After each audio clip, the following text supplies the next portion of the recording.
A Navy SEAL thought his mother died years ago, until his K-9 found her begging on the street. Nashville in November had the specific quality of a city that didn't fully acknowledge its own cold. The temperature in Printer's Alley was 42 degrees at 7 in the evening, and the tourists moving through it were dressed for what they'd hoped, rather than what they'd gotten. And Theo Cole was walking back from his VA session with Rue pressed against his left leg the way she pressed, when the session had been one of the harder ones. He had been coming to this particular therapist for 14 months, and they had arrived, in that time, at the territory he had kept behind everything else, the thing before the teams, the thing that made leaving Memphis at 18 feel less like enlisting and more like surviving. He was still processing the session. Rue knew this and had not left his legs since the parking lot. She was a brindle Dutch shepherd, small for her breed, and she moved with the particular attentiveness of a dog who understood that her person needed her at a specific register right now and had calibrated herself accordingly. She stopped in front of a woman sitting against the stone wall of a building near the alley's north end, stopped without Theo's guidance, without any command, and walked to the woman and sat in front of her and placed her chin on the woman's knee with the specific unhurried certainty of a dog who had already decided. Theo came to take Rue back. He looked at the woman's face, he looked at it for 10 seconds, and then 20, and then the woman who was asking passers-by for change, and the quiet, practiced voice of someone who had been doing this for a long time, began to hum something under her breath, almost inaudible. A fragment of a specific hymn, and Theo stopped walking. He stopped walking and he stopped breathing, and he stood on a Nashville sidewalk 20 years and 200 miles from the apartment in Memphis, where he had last heard that fragment of that hymn being hummed, by a woman who was afraid, and he understood what he was looking at. What Theo Cole did in the hours that followed would find his mother's letters in a shoebox and her medication in a locked cabinet, and the shape of 20 years of grief rebuilt from the beginning. Not erased, not reversed, but set on a foundation that was actually true. Stay with this one. If you haven't subscribed yet, this is what this channel does, and you'll want to be here for what comes next. Theo had done 12 years with Naval Special Warfare and had been medically retired for 2 years, and was 38 years old and had spent most of those 38 years managing the specific arithmetic of a life that had started with more subtracted from it than most people were asked to start with. He had grown up in Memphis, the son of Evelyn Cole, who had been brilliant and tender and funny, and who had also had a mind that turned against her in ways that neither of them understood until he was 12, and then understood more fully every year after. He knew what an episode looked like from the inside. The way the apartment changed before it changed, the specific quality of silence that preceded the specific quality of storm, the humming that meant she was frightened of something he couldn't see and was trying to hold herself together with the only thing that worked. He had learned to be competent very young because competence was what the situation required. He had learned to cook and to pay the utilities from his grandmother's monthly contribution, and to manage school and manage his mother's worst days, and to love her without qualification and without pity, which was what she had needed and which he had been able to give. When he was 16, his grandmother, Ruth, had come from Memphis's Orange Mound neighborhood and had said, in the direct and loving way Ruth said everything, that Theo needed stability that Evelyn couldn't provide right now, and that he was coming to live with her, and that they were going to make sure Evelyn had what she needed, and that this was not abandonment. It was a different shape of love. He had gone. He had enlisted at 18, 3 months into boot camp. A letter from his aunt had told him what the social worker had said about the unidentified woman in the Wolf River, and the shoe, and the coat, and the timing. And Theo had read that letter once and put it in the bottom of his sea bag and had not looked at it again, and had become, in the following 12 years, one of the most operationally competent people in his unit, and had carried the thing about his mother in the specific place he kept things that could not be resolved, which was everywhere and nowhere, all the time. He had moved to Nashville 2 years ago because it was not Memphis and was not Virginia Beach, and was a city large enough to be anonymous in, and yet small enough to have neighborhoods that felt like neighborhoods, and he had not examined this choice too carefully, which was how Theo Cole made most of his choices once he had made them. Forward, without looking back at the reasoning. He had Rue for the hypervigilance and the sleep and the sessions on hard Thursdays, and he had a part-time job doing security assessment for a downtown hotel group, and he had for 2 years been rebuilding something he did not have a name for, and that was taking longer than he had expected, which was also how most important things went. The woman on the sidewalk was 61 years old and looked older than that in the specific way that years of untreated illness and years of surviving things that people were not built to survive imposed themselves on the face. She was wearing 2 coats, one over the other, and she had a canvas bag beside her with a handle wrapped in duct tape, and she had the careful, minimized posture of a woman who had learned to take up as little space as possible. Her hair was white at the temples and gray everywhere else, and her hands, when she reached down to put them around Rue's head, were trembling in a way that was not cold. Theo stood in front of her and looked at her face and did not speak. She looked up at him with the vague, careful attention of someone who had learned that direct eye contact with strangers required a quick assessment of whether the stranger was a threat or a source of help or neither. And she completed this assessment and said, "Your dog sat down." He said yes. She looked back at Rue. She said, to the dog, "You're warm." Rue's tail moved once. Theo said, "Mama."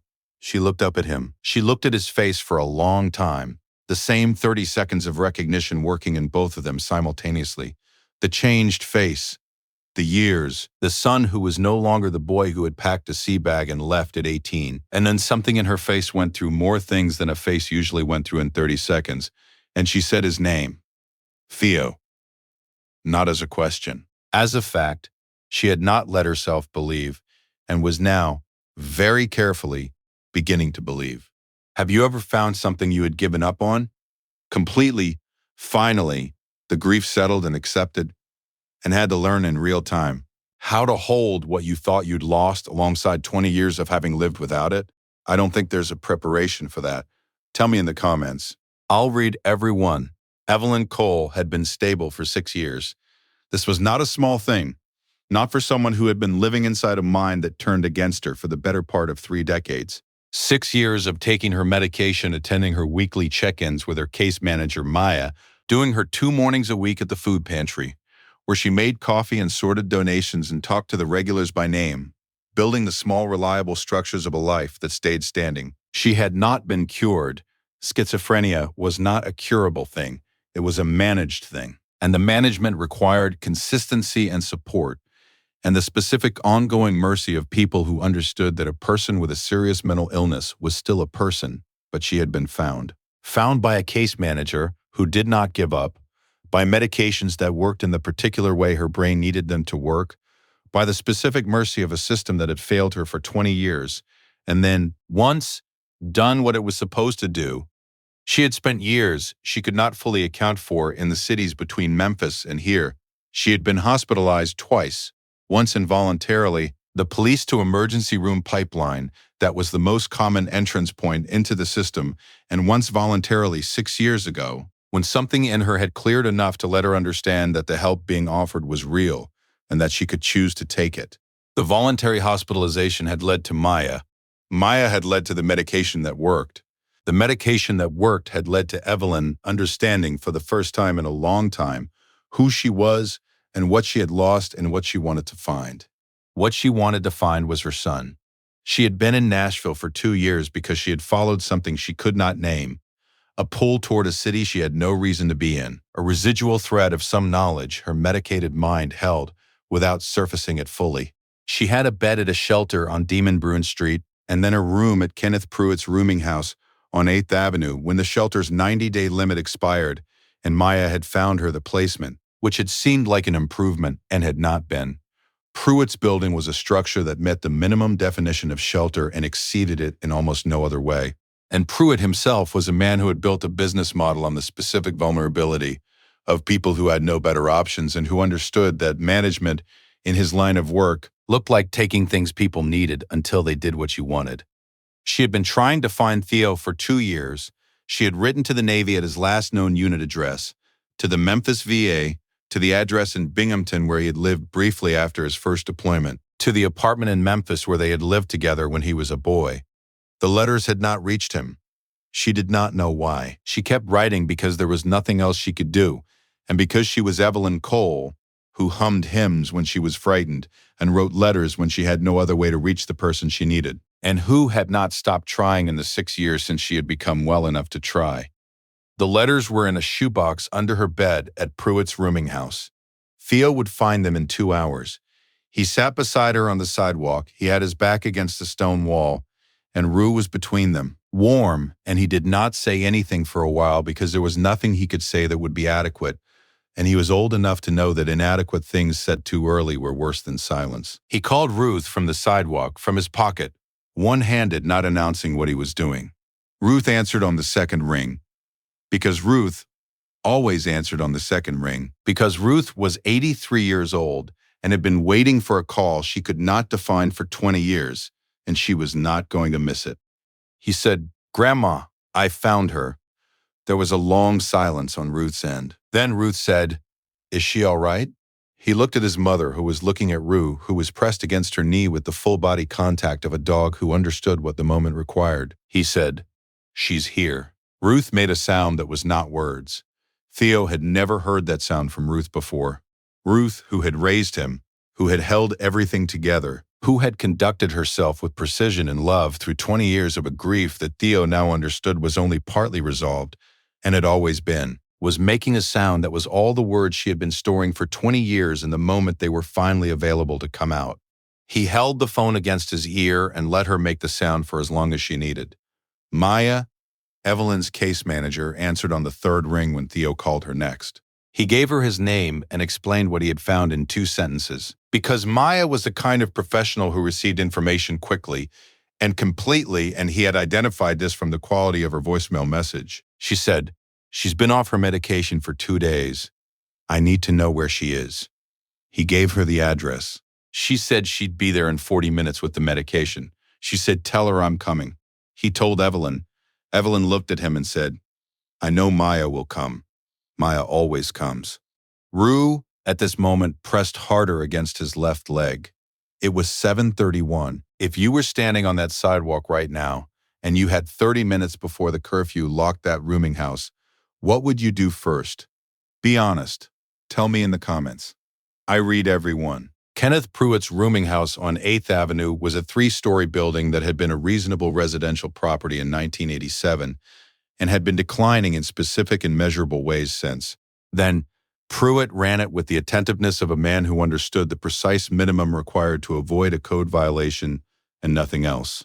And the rooms had the quality of places that had been adequate once and were now adequate only in the sense that they had walls and a roof, which was the only sense that mattered to people who needed them. He was in his ground floor office when Theo arrived with Evelyn and Rue at 7:45.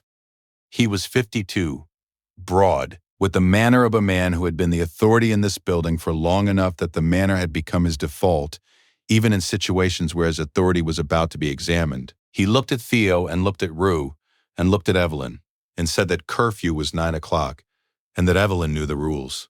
Theo said he needed the medication binder. Pruitt said he didn't know what Theo was talking about. Rue had gone still the moment they crossed the threshold. The growl started low and without variation, and she moved to a position between Evelyn and Pruitt's desk. And Pruitt looked at the dog and looked at Theo with the recalibrating expression of a man who had just understood that the situation he had been managing did not match the situation he was in. Theo said he had called Evelyn's case manager, who had confirmed that the binder was the medication management documentation and that Pruitt had taken it twice in the past 4 months. He said he had also called the Tennessee Department of Mental Health and Substance Abuse Services Resident Rights Hotline, which he had found in 40 seconds on his phone while walking over, and that the hotline's after-hours contact was on the line right now. He held up his phone. There was, in fact, a voice on the other end of it.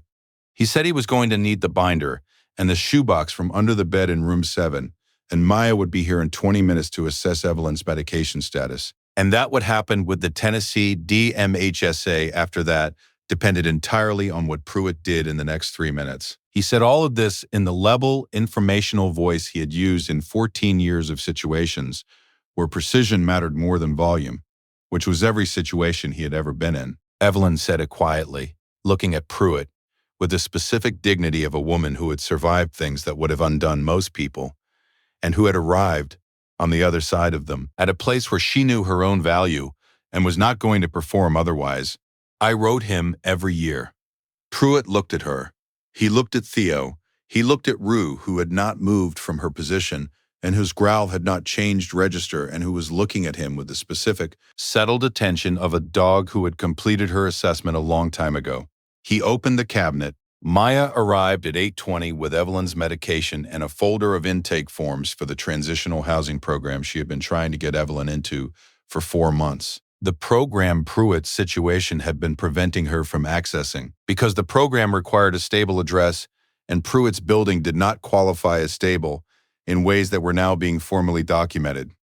Evelyn took her medication at 8:25. By 9 o'clock, she was sitting in Maya's car with the shoebox in her lap, and Theo was standing on the sidewalk watching the car pull away toward the intake facility, where Evelyn would sleep tonight and from which she would not return to Pruitt's building. Theo stood on the sidewalk with the shoebox for a moment before he got in his truck. He opened it.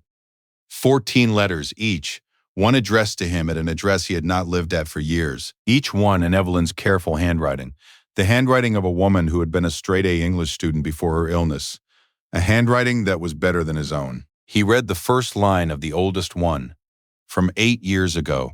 Dear Theo, I am well now. I want you to know I am well. I have been looking for how to reach you. He put the letters back in the box. He was not going to read them on the sidewalk. He was going to take them home and read them one at a time in the right order, the way they were meant to be read. He had been grieving his mother for 20 years. She had been looking for him. James Cole's photograph was on Ruth's mantel in the house in Orange Mound, where Theo had grown up.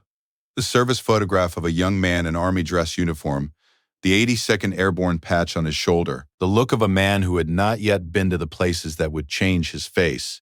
James had died in Vietnam in 1968, when Ruth was 25 and Evelyn was 5. And Ruth had raised Evelyn alone and then had raised Theo after that. And the shape of what she had held together across 60 years was the shape of what unconditional love looked like when it was asked to do the work of an entire structure, and it did not fail. Theo had understood this about Ruth for a long time.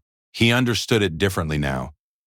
Fully, from the bottom standing on an 8th Avenue sidewalk in Nashville, with a shoebox of his mother's letters and a Dutch shepherd pressed against his left leg. He called Ruth again. He told her about the letters. She was quiet for a moment, the specific quality of quiet from a woman who is receiving something she has been waiting for and needs to hold it carefully before she can respond. Then she said, "She never stopped, did she?" He said, "No." Ruth said she was coming to Nashville. Theo said yes. Ruth said he would tell Evelyn. Ruth said, "Tell her I never stopped either." Theo said he would tell her that too. Ruth arrived on Saturday afternoon on the Greyhound from Memphis, which was how Ruth traveled because Ruth did not fly and saw no reason to start. She was 83 and moved with the careful deliberateness of a woman managing a hip that needed attention and was not going to get it until Ruth decided the time was right. And she came into the transitional housing facility's common room, where Theo had brought Evelyn, and she stopped in the doorway and looked at her daughter for a moment without moving. Evelyn was sitting in a chair by the window with Rue at her feet and her hands folded in her lap and her eyes on the doorway. She had known Ruth was coming. She had been sitting in that chair for 40 minutes waiting. Ruth crossed the room and sat in the chair beside Evelyn and put both of her hands over Evelyn's hands and did not say anything. Evelyn leaned her head against her mother's shoulder the way people leaned against the things they had been away from for a long time and were now, carefully, allowing themselves to return to. Ruth put her arm around her daughter's shoulders. Theo stood in the doorway and did not go in. Rue lifted her head from Evelyn's foot and looked at him, and he gave her the small nod that meant she was doing exactly right, and she put her head back down. He went to get 3 cups of coffee from the machine in the hall, because that was the kind of thing you did.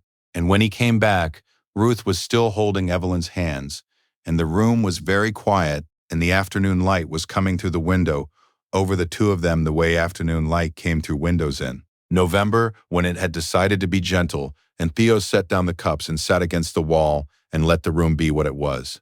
There are moments when the structure of your grief is shown to have been built on a foundation that was wrong, not because the grief wasn't real, but because the story it was based on was incomplete. Theo had spent 20 years grieving a death that had not happened. His mother had spent 20 years looking for a son she could not reach. The missing had been mutual. The finding was mutual too. He did not know yet what to do with the revision of 20 years of a loss that turned out to be something different. He suspected it would take a long time. He suspected it was going to be the most important work he had ever done. Harder and slower and more significant than 12 years in the teams, and a spinal injury and a medical discharge, and 18 months of VA sessions on hard Thursdays. He suspected he was ready for it in a way he had not been ready for anything since he was 12 years old, and first understood what his mother needed and decided to be the person who provided it. He simply had not known she was still out there, still looking. This story is for every person who has been carrying a grief that was built on incomplete information, who has been mourning something that was waiting to be found, and for every mother and every child who kept writing, kept trying, kept looking, without knowing if the other side was listening. Is there someone in your life you've stopped looking for, a parent, a child, an old friend, who might still be out there? Tell me in the comments. I read every one. This section deserves those names. Every story on this channel is about choosing not to look away. Sometimes it's about a dog who sits down in front of a stranger and won't move until you follow. Subscribe if that means something to you. There are more stories to tell. Which moment in this story stayed with you? I'll see you in the comments.